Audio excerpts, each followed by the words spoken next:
안녕하세요. 저는 홀로 힘든 시간을 견디며 이제서야 행복을 찾기 시작한 여자입니다. 각박한 세상 속에서 비탈 길 없이 평탄한 삶을 살 수 없다고 하지만 이 정도까지 살기 힘들 줄은 몰랐어요. 가끔 막장 드라마를 보면서 진짜 이런 일을 겪는 사람이 있을까라는 생각을 종종 했었어요. 그런데 TV에서나 보던 막장 드라마 속 주인공이 제가 될 줄은 과연 누가 알았을까요? 저는 몇 년 전 맷띠매운 결혼 생활을 한번 맛보고 이혼 후 인생의 쓴맛을 배웠어요.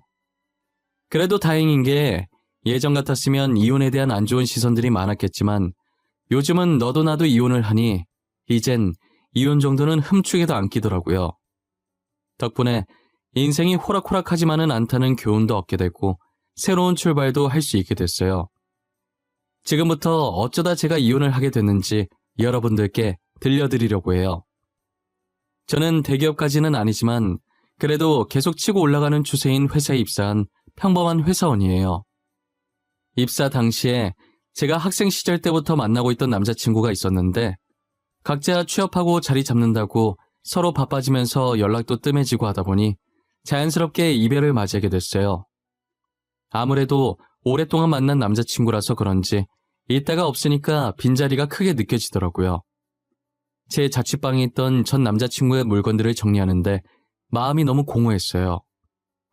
그러다 몇 주 뒤 직장 동료가 사람은 사람으로 있는다는 말도 있지 않냐며 저처럼 여자친구와 헤어져서 힘들어하는 친구가 있는데 소개시켜 줄 테니 만나보라는 거예요. 어차피 한번 만난다고 바로 결혼할 것도 아니니 소개를 받았었어요. 막상 만나니 취향도 비슷하고 웃음 코드도 비슷해서 의외로 잘 맞더라고요. 그런데 상대방 직업이 의사라 저렇게 잘난 사람이 일개 회사원인 저를 마음에 들어할까 싶었죠. 걱정과 달리 상대방은 저를 마음에 들어했고 결혼을 전제로 진작에 만나보자고 고백을 했어요. 그렇게 저희는 길다면 길고 짧다면 짧을 1년 반이라는 기간 동안 뜨겁게 만나고 결혼을 했어요. 저희가 결혼 전에 임신과 출산에 대해 엄청 이야기를 많이 했었어요. 저는 하고 있는 일을 더 하고 싶고 신혼도 길게 즐기고 싶어서 2년 후에 아이를 갖자고 제안했죠. 남편도 아이 낳으면 돈이 많이 드니 그동안 돈 모으자며 제 의견을 따라주더라고요. 남편은 걱정이 안 됐는데 시어머니는 어떤 반응을 보이실지 정말 걱정을 많이 했어요. 한참을 망설이다 용기를 내서 시어머니께 저희가 내린 결론을 말씀드렸는데 시어머니께서는 가만히 고개만 끄덕이며 듣고 계시다가 흔쾌히 그렇게 하라고 하시더라고요. 솔직히 시어머니 반응을 걱정했던 게 남편이 4대 독자였기 때문인데요. 제 친구들 중에서도 남편이 독자인 집안이 있었는데 임신 압박이 어마무시한 거예요. 제가 결혼 전부터 주변에서 그런 얘기들이 들려오니 걱정이 안 될 수가 없었죠. 다행히 시어머니께서 허락을 해주셔서 아무 걱정 없이 2년간 신혼생활을 즐길 수 있었어요. 하지만 정확히 2년 후부터는 매일매일 지옥 같은 생활들이 반복됐어요.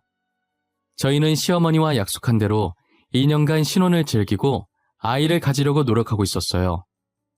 아이를 언제 가지는 게 제일 좋을지 사주도 보고 옛날 사람 마냥 합방 날짜까지 잡았었어요. 그렇게 노력을 했지만 6개월이 지나도 임신 소식은 들리지 않았어요. 제가 계속해서 임신 소식을 들고 오지 않자 시어머니께서는 날마다 저를 찾아와 2년이면 많이 봐줬다고 빨리 아들을 낳으라고 재촉을 하시더라고요. 아이를 가지고 싶다고 해서 쉽게 가질 수 있는 게 아니니 조금만 기다려달라고 했지만 제 말은 도통 들으려고 하시질 않았어요. 남편은 4대 독자에 시간은 자꾸 흐르니 애가 타신 시어머니의 아들 타령은 갈수록 심해졌어요. 한 번은 시어머니께서 양손 가득 뭔가를 들고 저희 집에 방문을 하셨더라고요. 시어머니 손에 든 것은 조금 큰 쇼핑백과 자그마한 보따리였는데 쇼핑백 안에는 한약 한 상자가 들어있었고 보따리 안엔 쓴 흔적이 있는 여자 속옷과 부적이 있는 거예요. 도대체 이걸로 뭐 하시려고 하나 싶어서 시어머니께 물었죠. 이게 다 뭐예요? 이거 누가 입던 속옷 아니에요? 부적은 또 왜 가지고 오셨어요? 설마 저희 집에 붙이려고 가지고 오신 건 아니죠? 맞는데? 아니 글쎄 점쟁이 말로는 이 부적이 아들 낳게 해주는 부적이라고. 이거 붙인 사람들은 죄다 아들을 낳았다지 뭐야. 아 그러고 이건 아이 잘 들어서게 해주는 한약. 어머님 이런 거 다 거짓말이에요. 돈 받고 팔려고 무슨 말을 못하겠어요. 부적은 그렇다 치고 같이 들어있던 속옷은 뭐예요? 여기 살짝 해진 게 누가 쓰던 것 같은데? 아 이거 아들만 셋 낳은 여자가 썼던 속옷이야. 이거 입고 자면 아들을 낳을 수 있다더라고. 그래서 내가 어렵게 구해왔지. 다들 그 여자 속옷 가져갈 거라고 난리더라니까. 남이 쓰던 속옷을 어떻게 입어요, 어머님? 저는 절대 못 입어요. 그냥 부적 붙이고 한약 꼬박꼬박 챙겨 먹을게요. 예, 못 입는 게 어딨어. 그냥 눈 딱 한 번 감고 입으면 되는 걸. 다른 건 몰라도 이거 입고 아들 낳은 사람 내가 확실히 봤어. 미신에 맹신하시던 시어머니는 여기저기서 주워들은 걸 제게 써먹으려고 하시더라고요. 한약은 그렇다 치는데 부적이며 아들 낳은 여자가 입었던 속옷이며 아들만 낳을 수 있다면 아들 낳은 여자의 똥도 주워올 사람이었어요. 저는 목에 칼이 들어와도 입기 싫었는데 딱 한 번만 입으라고 사정을 하길래 정말 미친 척하고 잠깐 입어보다가 몇 초도 안 돼서 정신 차리고 바로 벗었던 것 같아요. 제가 살다 남이 입었던 속옷을 입는 날도 다 오네요. 저는 험한 꼴을 더 보이고 싶지 않아서 얼른 아이를 가져야겠다는 생각이 들었어요. 혹시나 내 몸에 문제가 있어서 임신이 되지 않는 게 아닌가 싶어서 병원에 검사를 받으러 갔어요. 떨리는 마음으로 검사 결과를 기다리는데 제가 배란 장애 때문에 임신이 안 되는 것 같다고 하시는 거예요. 심각한 정도는 아니고 꾸준히 치료를 하면 자연 임신할 수 있으니 걱정하지 말라고 하시더라고요. 그래도 아예 임신을 못하는 건 아니라고 해서 정말 다행이라고 생각했어요. 하지만 남편과 시어머니는 임신 가능성이 있음에도 불구하고 저를 하자 있는 사람처럼 취급하더라고요. 도대체 애 하나도 못 가지고 뭐하고 있냐부터 시작해서 애 못 가지는 여자는 여자도 아니라며 제 자존심을 지하까지 끌어내리는 말들만 골라서 하기 시작했어요. 아무리 시어머니께서 아들에 집착하는 사람이라고는 하지만 그래도 같은 여자로서 시어머니만큼은 제 마음을 이해해 주실 줄 알았어요. 이해는커녕 삿대질을 해가면서 상처가 되는 모진 말들을 서슴없이 내뱉으셨죠. 저는 시댁의 구박을 받으면서도 아이를 낳기 위해 치료를 열심히 받았어요. 하지만 치료를 받고 의사한테서 이제 임신이 가능하겠다는 결과도 얻었지만 여전히 제게 임신 소식이 들리지 않았어요. 그랬더니 시어머니께서는 더 이상 기다려줄 수 없다고 하시면서 애 못 가질 거면 더 늦기 전에 남편 세장가 보내야 하니 하루라도 빨리 이혼하라고 하셨죠. 시어머니께서 저렇게 얘기하시는데 제가 누구 좋으라고 이혼을 해주나요? 저도 쓸데없는 오기가 생겨서 악착같이 이 집에서 버티리라 마음먹었어요.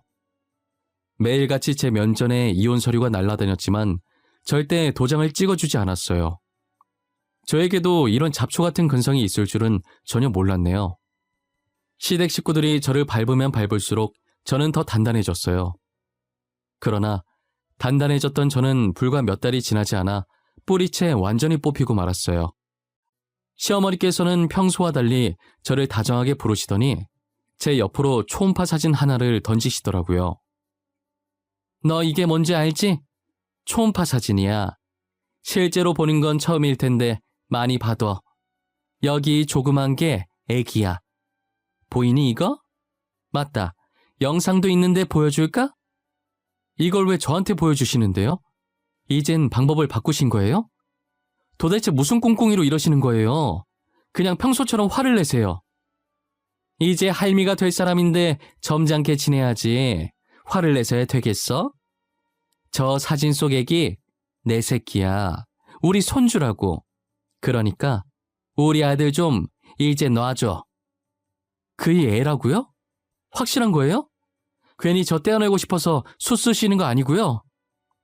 예, 너는 이런 대우 받으면서도 우리 집에 붙어있고 싶니? 나 같으면 진작에 이혼했겠다. 진짜 내 손주 맞고 위자료 달라는 대로 줄 테니까 아들 발목 그만 잡고 제발 이혼 좀 해줘. 부탁이야, 응? 저는 애써 괜찮은 척 정신 부여잡고 표정 관리하면서 시어머니 말에 맞받아치긴 했지만 남편에게 상간녀가 있었다는 것도, 그리고 그 여자가 임신을 했다는 것도 너무 충격이었어요. 남편과 상간녀는 의사와 환자로 만나 사랑을 키워갔더라고요. 시어머니 말을 들어보니 상간녀가 꽤나 돈이 많은 집안의 사람인 것 같았어요. 돈도 많은데 거기에 남편 아이까지 임신을 했으니 당연히 결혼을 서두르고 싶었겠죠. 그러기 위해서는 제일 먼저 제가 남편이랑 이혼을 해야 했고요. 제가 그동안 온갖 수모를 다 받으며 여기까지 어떻게 버텨왔는데 겨우 저 초음파 사진 한 장에 완전히 무너지게 되더라고요. 다른 여자가 남편의 아이까지 임신한 이상 제가 여기서 더 버티고 있을 이유는 없었어요. 결국 저는 남편에게 이혼 소송을, 상간녀에겐 상간녀 소송을 해서 위자료를 받을 수 있는 만큼 다 받아내고 그 집에서 나오게 됐어요. 하지만 저도 이대로 순순히 손 놓고 당하고만 있을 수는 없는 노릇이라 명예훼손으로 고소를 당하는 한이 있더라도 어떻게든 복수를 하리라고 마음먹었어요. 그간 구박을 받으면서 혹시나 필요할 때가 있지 않을까 싶어서 모아둔 녹음본들이 있었어요. 전 시어머니께서 제게 초음파 사진을 들이밀던 순간도 다 들어가 있었죠. 저는 의사협회 홈페이지에 들어가 익명으로 남편의 불륜 사실을 녹음본과 함께 올렸어요. 제가 올린 글은 삽시간에 조회수가 어마어마했고 남편 병원까지 이 얘기가 들어가게 됐죠. 남편 병원은 난리가 났고 결국 남편은 병원 이미지 떨어뜨린다는 이유로 잘리게 되었어요. 그리고 저는 의사협회에 더 이상 남편이 의사 생활을 못하게 블랙리스트로 추가시켜달라고 항의했죠. 사람들도 저런 의사한테 자기 배우자들 치료 맡겼다가 바람나면 어쩌냐고 힘을 실어주더라고요. 덕분에 모든 병원에 블랙리스트로 올라갔고 남편은 직접 개인 병원을 개원하지 않는 이상 어느 병원에도 들어갈 수가 없었어요. 복수를 하긴 했지만 마음의 상처가 너무 커서 저는 우울증에 걸리고 말았어요. 끝없이 파고드는 우울함이 업무까지 지장이 가기 시작해서 한동안 휴가를 내고 출근을 안 하다가 결국엔 퇴사를 하고 이대로 가다간 정말 죽을 것 같다는 생각에 본격적인 심리치료에 들어갔어요. 치료도 받고 부모님 곁으로 돌아가면서 점점 마음의 안정이 찾아오더라고요. 하지만 조금 더 쉬고 싶은 마음에 일을 다시 시작하지는 않고 있었어요. 저희 집안이 원래 할아버지께서 사업을 조금 크게 하셨어서 남긴 재산이 꽤 많은 편이었어요. 사업이라는 게 늘 잘 되는 것만은 아니기 때문에 저희 아버지는 사업을 좋아하지 않으셨어요. 그래서 할아버지 돌아가시고 아직 회사가 잘 나갈 때 다른 분께 비싸게 팔아 넘기셨고 아버지는 본인이 다니고 있던 회사에 계속 다니면서 매달 꼬박꼬박 월급은 받고 사셨죠. 이것 때문에 동네 사람들 사이에서 저희 집안에 대한 이야기가 많이 나왔었어요. 할아버지 회사가 잘 나가서 돈 많은 부자인 줄 알았는데 그것도 다 빚으로 내서 운영한 거고 할아버지 돌아가시고 빚 갚으려고 다른 사람한테 회사 넘겼다고 알고 보면 빈털털이라면서 씹어댔죠. 하지만 아버지는 오히려 그 헛소문이 더 많은 사람들한테 퍼져나갔으면 좋겠다고 하셨어요. 그래야 저희한테 돈 보고 접근하는 사람들이 없어진다면서요.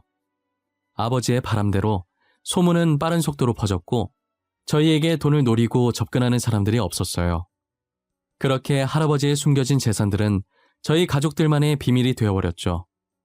그래서 저도 할아버지 재산의 존재를 잊고 있었는데 아버지께서 갑자기 저를 부르시더니 할아버지가 생전에 사놓으신 땅이 하나 있는데 재개발에 들어가서 땅값이 미친 듯이 올랐다는 거예요.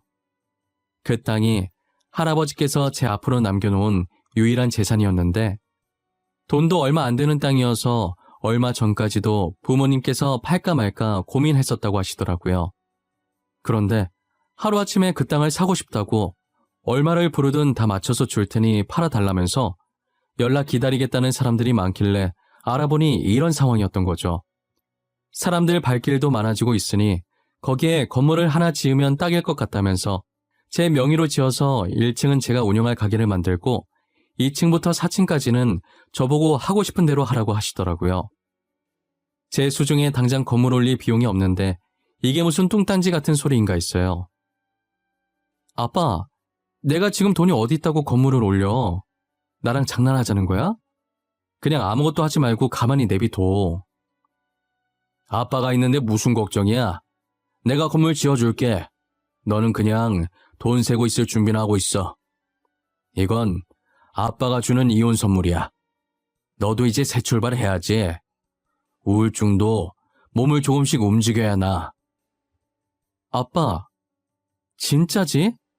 장난이었다고 모르게 없기다. 건물 지어주기로 나랑 약속한 거야? 안 그래도 치료 조금만 더 받고 슬슬 일해야겠다는 생각하고 있었어. 잘 생각했어.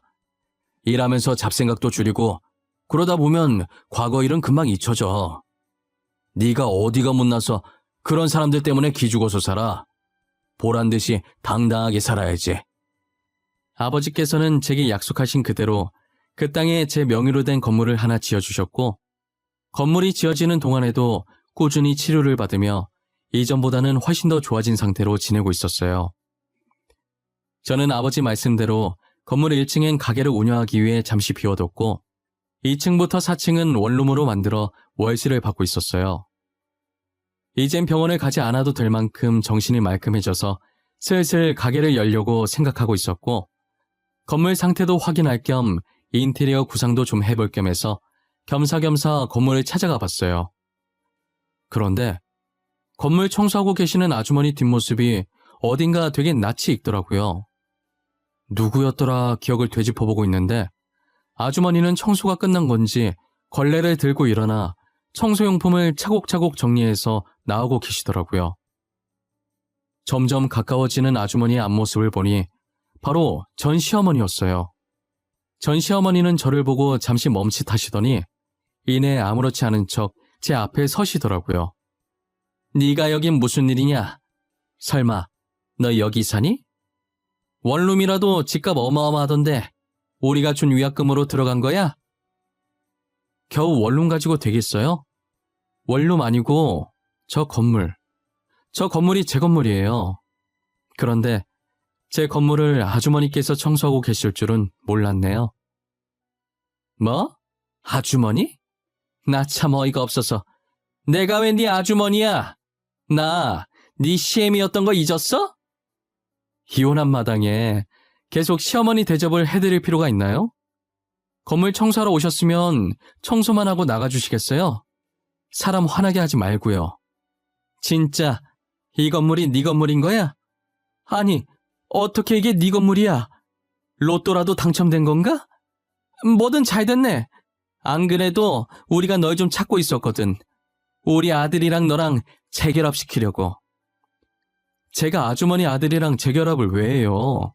그 집에 뭐 좋은 게 있다고 재결합을 해야 해요? 왜요? 그 여자가 낳은 아이가 아들이 아니라 딸이었어요? 그년 얘기는 하지도 마라. 요망한 년이 남의 씨 데리고 와서는 우리 집 씨라고 속인 거야. 돈 많은 것도 다 거짓말이었어. 너한테 준 위자료도 대출 써서 줬다더라. 알고 보니 상간녀가 전 남편의 아이를 임신했던 게 아니었어요. 게다가 돈 많은 집안 딸인 줄 알았는데 하루 벌어 하루 살면서 사치 부리는 여자였던 거예요. 상간녀는 전 남편과 만나면서 몰래 다른 남자들과 하룻밤을 즐기고 다녔었나 봐요. 그 많은 남자들 중 한 사람의 아이를 임신했고 아이의 친부는 가난한 집안에다 직업도 변변치 않은데 전 남편은 의사에다 어차피 연인 관계겠다 이참에 팔자나 펴보려고 전 남편 아이인 척한 거죠. 그런데 저와 이혼을 하면서 전 남편이 더 이상 의사 생활을 못하게 되자 상간녀는 이 집안에 더 있을 필요가 없다는 걸 느끼고 전 남편과 헤어졌다고 하더라고요. 그야말로 전 남편과 전 시어머니는 낙동강 오리알 신세가 되어버린 거죠. 그래도 운 좋게 전 남편이 다른 여자를 다시 만났고 이번엔 진짜 돈이 있는 집 여자였대요. 돈은 잘못 벌어도 되지만 무조건 건강해야 한다고 건강검진을 받아오라고 시켰나 봐요. 전 남편은 여자 쪽에서 시키는 대로 몸 구석구석 검사를 받았는데 무정자증이라는 진단을 받은 거예요. 결국 그 여자 집에서 반대를 해서 결혼이 무산됐고 전 남편은 결혼이 무산된 슬픔보다는 무정자증이라는 사실에 충격을 받아 정신을 못 차리고 있다고 하더라고요. 제가 그동안 임신을 못했던 것도 다 전 남편이 무정자증이어서 그랬던 거예요. 그렇게 제 몸에 하자가 있어서 임신을 못한 거라고 구박하더니 정작 전 남편이 씨 없는 수박이었던 거죠. 전 남편의 무정자증 소식을 듣고 나니 그동안 제가 받았던 수모들이 억울해지는 거예요. 그런데 전 시어머니는 눈치도 없이 서로 하자 있는 건 쌤쌤이니까 재결합을 하자고 애원하더라고요. 저는 그런 전 시어머니를 뿌리치고 불쌍해서 청소하는 것까진 뭐라 하지 않겠다고 대신 다시는 아는 척하지 말라고 하고 가게 리모델링 끝날 때까지 건물에 찾아가지 않았어요. 저는 평소에 꽃을 좋아해서 꽃장사도 하면서 일주일에 한 번씩 원데이 클래스를 하기 시작했어요. 제가 오픈하기 전에 전 시어머니가 찾아올까 걱정을 엄청 많이 했었어요. 그런데 자신도 저를 잘못 건드렸다가 괜히 일자리 잃을 것 같았는지 제 눈앞에 안 나타나더라고요. 한동안은 안 보이길래 앞으로도 안 나타날 거라고 생각하고 마음 편히 일을 했어요. 3달 정도 지났을 때 전 시어머니가 저희 가게에 나타났더라고요. 제 예상대로 그동안 잘릴까봐 안 나타났는데 이제 다른 건물 청소로 바뀌어서 다시 나타난 거예요. 처음엔 말로 다시 잘해보자고 전 남편이랑 재결합해달라고 하시더라고요. 저는 단호하게 절대 재결합할 마음 하나도 없으니까 돌아가달라고 했어요.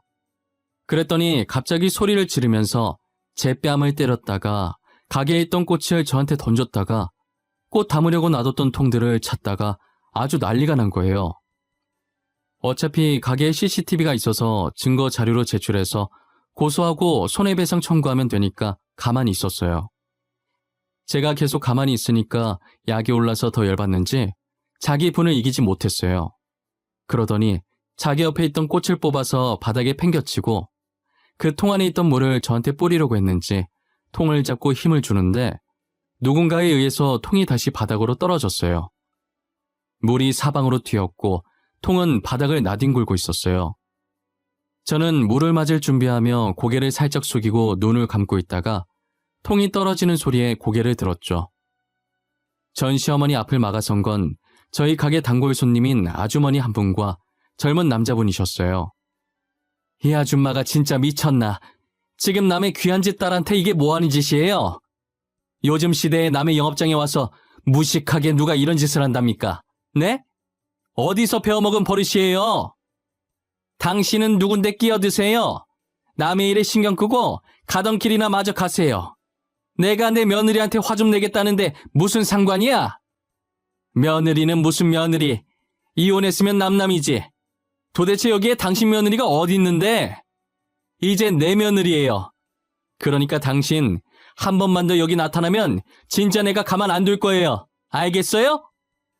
아주머니는 전 시어머니한테 삿대질하며 고래고래 소리를 지르셨고 전 시어머니는 처음엔 같이 소리 지르다가 아주머니의 포스에 압도되어 아무 말도 못하고 계셨었어요. 그리고 남자 손님은 안에서 전화하기엔 시끄러우니 가게 밖으로 나가서 경찰에 신고를 해주고 계셨죠. 결국 전 시어머니는 경찰에게 끌려나갔고 저와 손님 2분도 같이 경찰서에서 참고인 조사를 받았어요. 손님의 증언과 제가 제출한 CCTV 증거를 토대로 전 시어머니는 폭행과 영업방해, 그리고 기물파손으로 벌금과 손해배상 청구를 피할 수 없었어요. 그리고 경찰서 간 김에 더 이상 시댁이 찾아오지 못하도록 접근금지 신청까지 하고 나왔어요. 접근금지 신청 때문에 저보다 먼저 나간 손님 2분은 제가 나올 때까지 밖에서 기다리고 계시다가 제가 나오자 한달음에 달려와서는 많이 놀랬겠다고 걱정해 주시더라고요. 저를 도와준 아주머니와 젊은 남자 손님은 모자지간으로 정말 사이가 좋으셨어요. 저희 가게에 일주일에 3-4번은 오시는데 가만히 보고 있으면 저도 괜시리 웃음이 나는 가족이었죠. 원데이 클래스도 들으러 오시고 꽃도 사러 오시고 아주머니께서는 가끔 제 일도 도와주시곤 하셨어요. 부모님만큼이나 편한 분이 있냐고 물으면 바로 아주머니라고 답할 수 있을 만큼 제게 너무 잘해주셨죠. 제 일을 도와주면서 이런저런 얘기를 하다가 제가 이혼했다는 사실도 밝히게 됐고 아주머니께서도 남편과 사별을 했다는 사실을 알게 되었죠. 요즘은 이혼 흠도 아니라고 얘기 들어보니까 제 잘못 하나도 없으니 당당하게 살라고 조언도 해주셨어요. 아주머니는 저의 이런 추한 과거 얘기도 서스럼 없이 꺼낼 수 있는 편한 분이셨어요.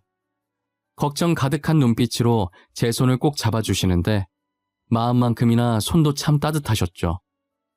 그러다 문득 가게에서 아주머니께서 전 시어머니한테 하신 말씀이 생각나는 거예요. 자신의 며느리라고 하신 게 단지 저를 구해주시려고 한 말 같은데 괜히 무슨 뜻인지 궁금해지더라고요. 그래서 셋이서 나란히 경찰서에서 가게로 돌아오는 길에 살짝 물어봤어요. 제가 계속 괜찮다고 했는데 굳이 가게를 치워주겠다고 하셔서 같이 가던 길이었거든요. 저 아주머니, 혹시 아까 하신 말 무슨 뜻이었어요? 제가 아주머니 며느리라는 말이요. 저 구하시려고 다시는 나타나지 말라고 일부러 하신 말이죠? 그런 것도 있고 지은 씨가 진짜 우리 며느리 했으면 좋겠다는 마음도 있고 나 지은 씨 되게 좋아하거든. 어른들한테 싹싹하고 일도 꼼꼼하게 잘하고. 갑자기 고백 같은 거 받으니까 기분이 이상하네요. 저도 아주머니 좋아해요. 엄마같이 친근하고 편하고 따뜻한 분이시라 너무 좋아요. 괜찮으면 우리 아들 녀석 한번 안 만나볼래요? 애가 좀 답답해서 그렇지 심성은 착해. 사실 저 녀석 꽃에 관심 하나도 없어. 안 온다고 난리치다가 지은 씨 보고 반해서 오는 거야. 아이, 엄마. 그렇게 멋없이 말하면 어떡해. 내가 나중에 고백하려고 했단 말이야. 엄마 때문에 다 망쳤어. 이제 쪽팔려서 지은 씨 어떻게 보냐고. 자식아, 내가 오죽 답답하면 그랬겠냐? 사내답게 그냥 밥 한 끼 하자고 하면 될 걸 뭘 그렇게 꾸물거려. 그러다가 다른 잘난 남자한테 뺏기면 어쩌려고. 알고 보니 두 분은 저를 아내와 며느리감으로 마음에 들어서 저희 가게에 자주 오셨던 거였어요.